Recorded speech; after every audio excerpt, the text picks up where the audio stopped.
Welcome to the in front of me BLACKVIEW A70, and I'll show you how to enable and disable Google Fit on this device.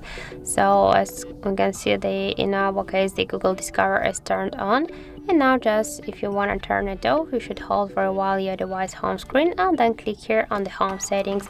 After that, just turn off the Google Discover, click here once on the switcher, and now we can see that the Google Discover is turned off successfully. And if you want to just activate back the Google Discover, just hold it again, click home settings and tap here on the switcher near the whole show Google app, and now as we can see the Google Discover is activated successfully again.